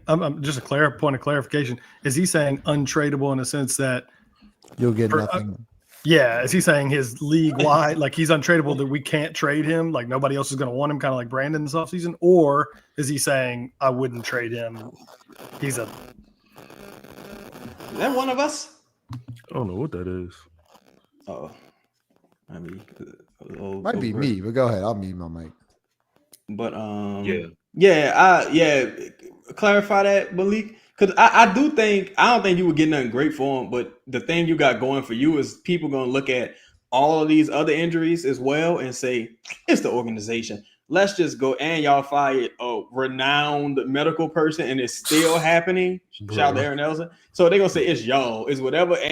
And they might look at, they really want to be serious journalists. They're going to look at the Saints and say, nah, it's y'all. We're gonna take a chance on dude. Like it happens all the time with teams. Like they take chances on projects like that. Okay. John Smith, does he simply not try because he doesn't want to be here, or is that just his real work ethic, Chris? Actually, I'll take it's his work ethic. This is what it is. I don't give a shit. He could say, if New Orleans loves you back, the whole Drew Brees things, I want to be here. The reality of the situation is you don't work hard, you're lazy, you have bad habits. Okay. You're lazy, you're a lazy professional. Actually, I can't even call you a professional. I was about to say, because literally you've missed more games than you play, you don't show up, you make millions and millions of dollars. The teams invest in you, fans are investing. You let us all down. It is what it is. I always tell you, you're lazy and you're not a professional. Like I'm sick and tired of sugarcoating this whole thing.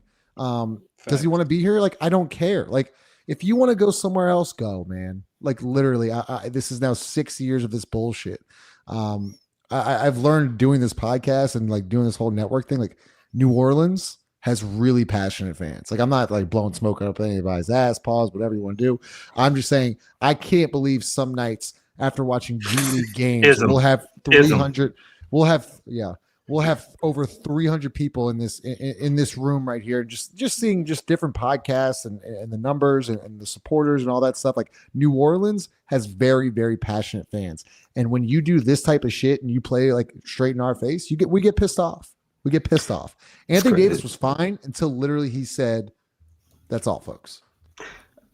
And look, that was fine. And Justin, look, I wasn't even mad about the trade request. I was mad about the "that's all," that's all, folks. Because you're playing pause, whatever. You're playing my face. Don't fucking do it. I hate that shit.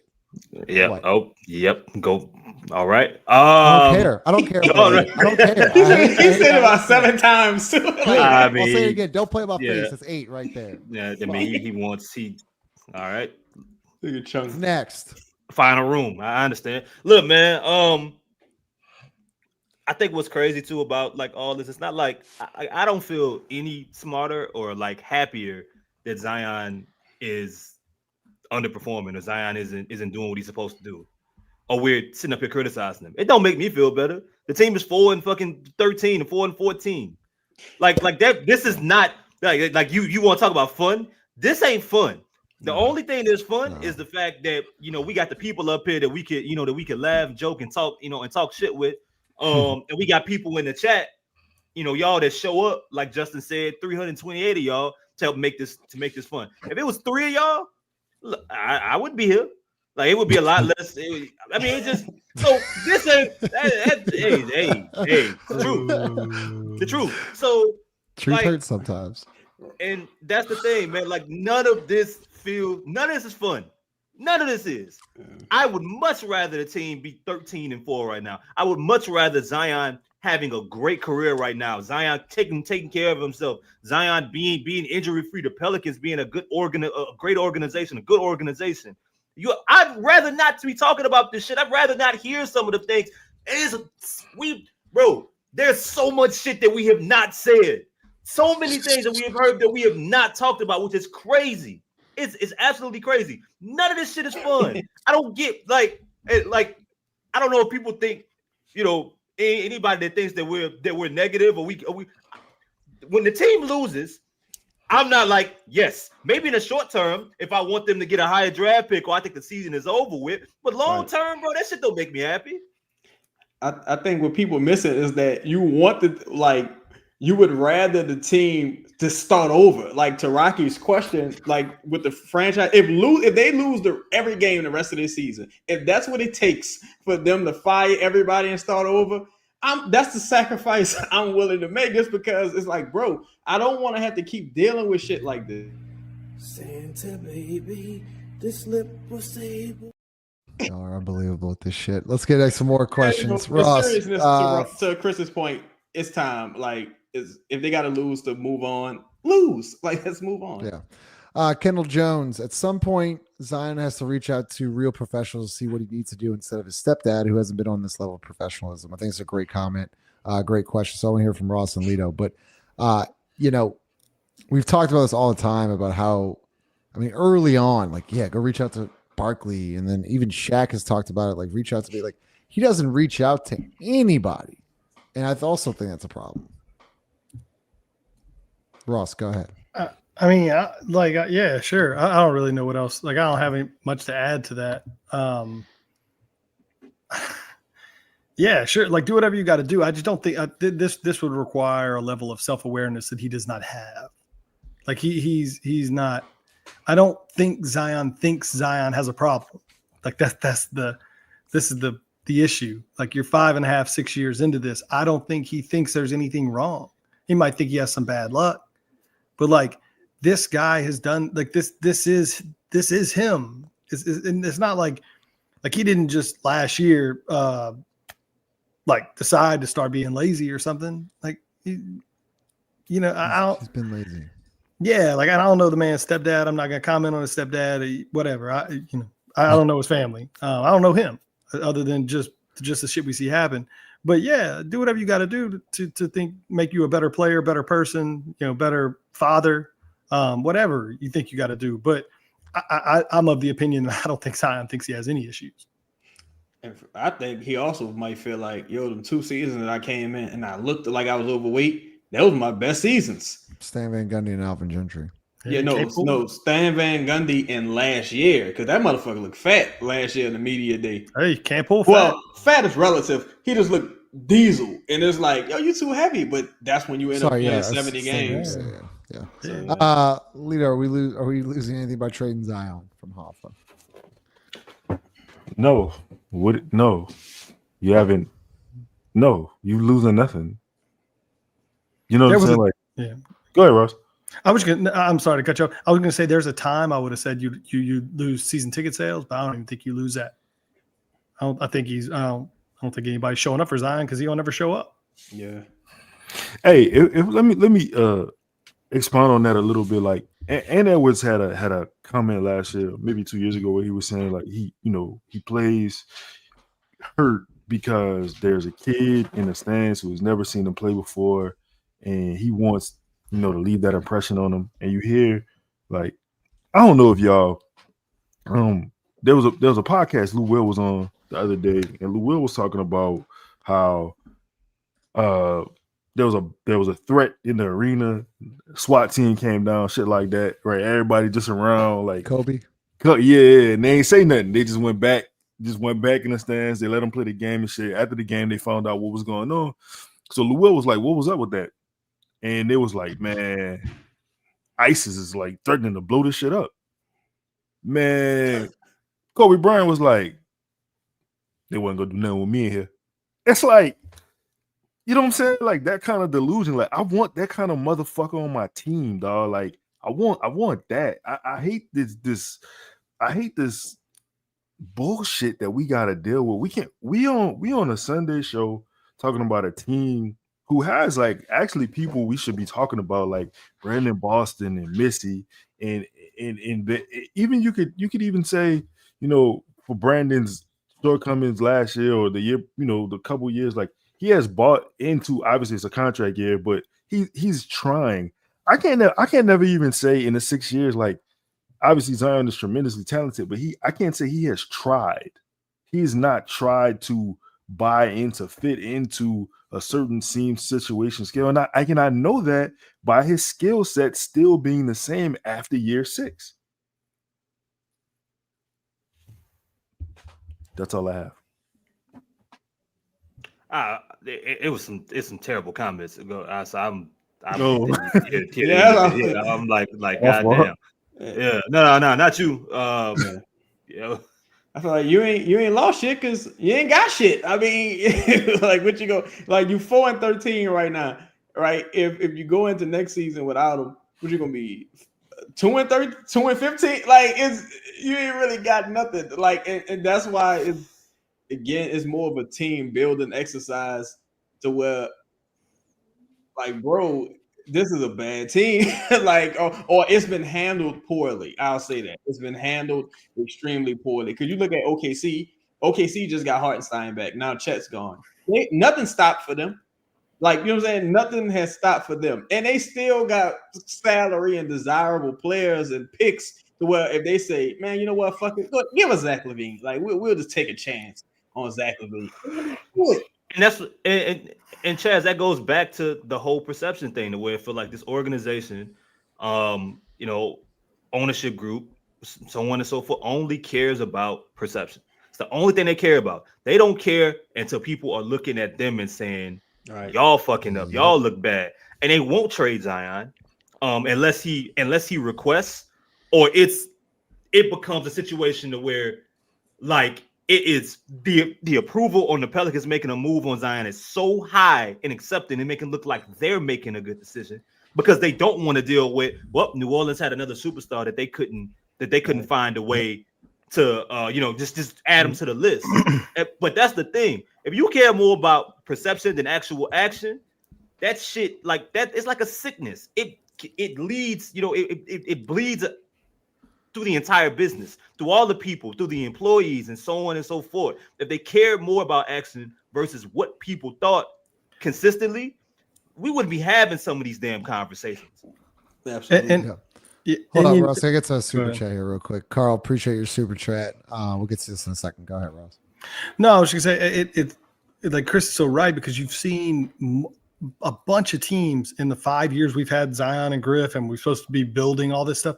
We've seen multiple teams take a step back, either were ahead of us, took a step all the way back, and are now well back ahead of us, or you've seen teams that just were never really good come back up and are like, it's just you've been passed up by so many teams. I think about the Knicks under 500 2 or 3 years ago. Look where they are. I think about Dallas under 500 2 or 3 years ago. Look where they are. Houston tore a program all the way down to the studs and are already back as good or better than you. There's just you can go through Golden State. Even Golden State has almost rebuilt. I mean, they had a dynasty, made moves, got rid of some players, developed other players, and I think now are sitting at the top of the Western Conference. I mean, it's early, but still, you've seen. I could point to 10 different examples similar to this, and we're still sitting here at mediocre. So when you start talking about what do you lose if you lose Zion, what the fuck did we gain? Well said. Well said. I gotta get to some super chats here. All right. Carl, appreciate your super chat. Y'all need to clip the Eric Andre while y'all booing me. I'm right. Clip whenever Chaz successfully predicts an unpopular take this season. Chaz has been right for the last 3 years, but Thank you, Carl. Oh god. There's no sound. There's no sound. Damn, I don't know. Who did that? Was that Lito? Me, yeah. That's embarrassing. I want absolutely to embarrassing. Say this to Justin. You said to the face. Nice. No, look, you can pause what you want. What you just did there was absolutely unprofessional and incredible. It was just. It was Bush League. It sucked. Yeah, all right. It really all right. just See, stunk. all right. Okay. No, Justin. If you really felt that way, you would suspend him or you would find him. Yeah. You would find him. Take away some money. You're spend right. him. What you think? We're gonna figure Take it out. action. He's gonna figure it out. He'll figure it out. That smoke, doing that coke, dealing that dope, giving up hope, gang banging. Boy, imagine being like an accomplished actor and they're like, hey, I got something for you. Like it's not like you're not top of the call sheet, but it's work. It's gang banging. But real quick, I was gonna say that Ross brought up Golden State, dog. You realize like Golden State is in this fourth iteration of this team. Yep. You know what I'm saying? Like it's just crazy how and like Bob Myers is not even there anymore. I couldn't tell you who Golden State's GM is. It's Dunleavy. Oh yeah, it is, Mike. Yeah. Wow. Okay. What I was about to say was you brought up something earlier, Justin. I wanted to kind of speak on it. If you remember, DeJounte initially had a indefinite designation, and Herb, I don't know what's going on with that. Like I got my theories about that, but I'm still trying to understand, bro. You out for 2 games, right? The one game, let's say that's legitimate. The second game, let's say that was a pissing contest. There aren't any tests. You play, you leave, you come back. So clearly it's not the same injury that you couldn't play on. We don't know the grade of the strain. Ever. You travel, you don't get to scan until the day following the Orlando game. What is going on here? Like, and we don't know the grade of the strain. I got a question for you. I was thinking about this earlier today as well. I don't know if I read this somewhere. I don't know if it was true or not, but didn't someone say he pulled himself out of practice? Or did I not read that somewhere? If someone could confirm, or I thought I heard something like he didn't. But anyways, so someone asked him like, when did you hurt it? And everyone was like, and it sounds like, I don't know, It must have been Cleveland. It must have been Cleveland. It's like, wait a second. I thought there was something that like you pulled yourself out of practice the next day after that game. People made a point about the injection versus the treatment comments. To me, I think they're slightly interchangeable if you're having stem cells, if you're having like treatments that kind of involve things like that, or like stimuli type treatments. I think they're a little interchangeable, but like, I'm like, where did you had to get that from somewhere? And if he was getting stem cell, it couldn't have been, or if he was getting stem cell, he wouldn't have been able to finish that game. Wait, this is what I'm talking about. Like, I want to find out where I want to find out where I read this. Like, I didn't think I was making it up. Shout out to you, Will. But maybe he felt something in practice, and the trainers pulled him, and he got it checked because he was fine after the Cleveland game. He even admits he was fine. He was talking shit. Yeah. And you traveled. I'm gonna have to look that up. He did travel too. All right, let's get to a couple more fan questions. Appreciate y'all, man. Y'all been absolutely awesome. With almost 2 hours. All y'all, man. I really do thank y'all. Lita, would you rather an owner like Jerry Jones or an owner like Gale whose hands on? No. That's my answer. No, I don't want either one. Fair. Yeah, Jerry crazy. Anyone else happy that Alfred's back? I am, yes. Shout out for Peyton. Always happy when brother get to live his dreams. What? You want me to be honest? What? Oh, I was talking about the Alfred Payton part. I'm happy Alfred is back, but if I'm honest, like I definitely want him to get a check in the NBA. But it's like this: if you're not moving forward, like developing younger talent, it's kind of like, what is the point of the Alfred Payton situation? You know what I'm saying? Like, there are other, like, for instance, you look at what Scottie Pippen Jr. is doing for Memphis, right? Like, won me some money yesterday. Shout out to Scottie Pippen Jr. You know what I'm saying? Like, how you got to ask yourself, how does Memphis keep getting go hard on them dudes, man? How does Memphis just keep getting these backup point guards that when Ja gets hurt, runs the team, leads the league in efficiency and assist the turnover percentage? How does this keep happening? How does this keep? That's actually a really, really good point. Great question. Lito. All right, one on this. Appreciate you, Jump Rack. Serious question. I mean, it's his name. Like, what do you want me to do, Chris? For real? Like, Jump Rack? I think of something different when I hear about a rack. I don't know what it means. Maybe I'll get the innuendo. I don't know. But Chris is upset.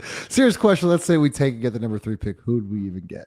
Man, I don't think Eagle will fall to number 3. Oh, come on, talk about it, Chad. But Eagle, look, AC, he looked like somebody that you're gonna have a problem kind of reeling in. Like, whoa, calm down. You playing like you playing like you're trying to get picked number one. Relax and play how you need to play. Super skilled athlete, but man, it depends on who goes second. Because if Dylan Harper goes second, is Cooper Flag automatically number one? Yeah, Cooper number one. Yeah, Cooper number one. Yeah, Okay. Cooper number one. But it gotta be it gotta be Igor, dog. 6'9", point guard. Yo, dude, he fit every bill that the Pelicans would want. Foreign But player. so what do you do with DeJounte? Just get like, I beg your pardon. okay. You keep But him you for, just gave up no. you just gave up a shit. You gave up a lot. Like You gave can up a get lot. DeJounte's on one of the better contracts in the league, and you don't have to move DeJounte right Yeah. away. You have him usher in the young guy, and I think DeJounte and Trey, them not fitting may have been a bit overstated. So you keep a leader in DeJounte until you find a good and deal then Trey for him. and CJ, like DeJounte just slides over. Okay, I mean, Because so- CJ, you got to maybe CJ's contract is Yeah, exactly. here. So it's not. I mean, one of those two is here. It's not. I don't think that's a big. Okay. They We'll can go fight it out. Ross Crislito. I'm sorry. What's the question? Never mind. Number 3 pick. Yeah, number 3 pick. Oh. You even- I don't want this to. I don't watch You don't? college basketball before the new year. It's exactly what Chad said. It's ego. It's ego for me. I'm sold. Like I was sold game one. I was sold. Chris. I'm with Ross. I don't watch much college basketball until Same. any It's sad that of we're the even, college it's years. so sad we're talking about that. Yeah, right who now. say we picking number 3? Who say it's gonna be number 3? It could be number 1. Who says? All right. Audio Jungle.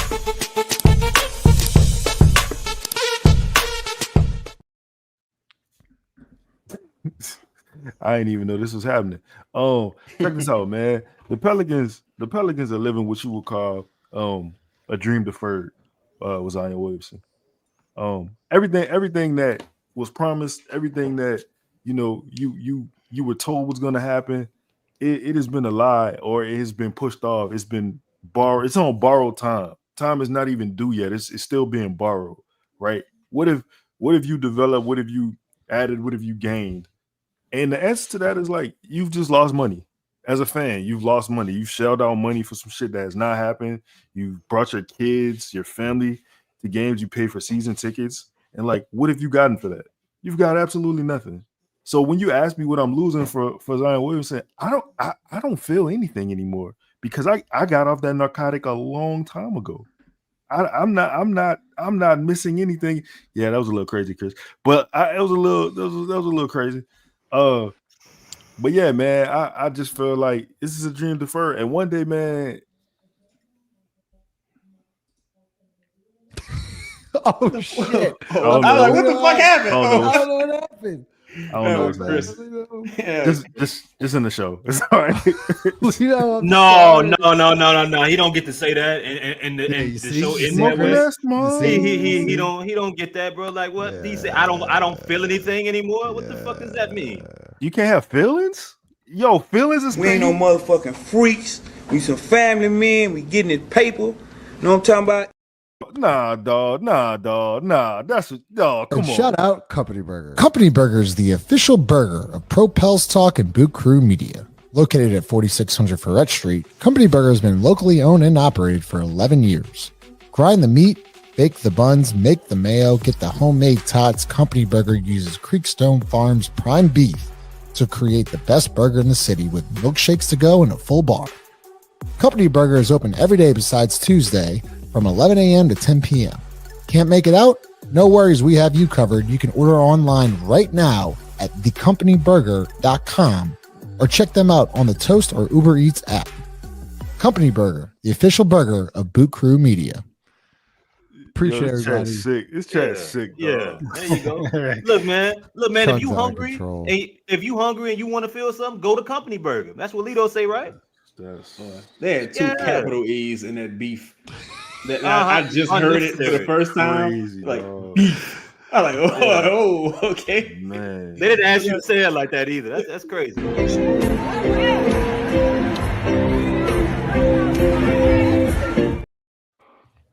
All right, see y'all later. We'll be live. Wow. We'll be live again tomorrow night, man. For real though, like forever, the 250 people are still here. Like y'all are the best. Appreciate all the super chats. Appreciate all the support.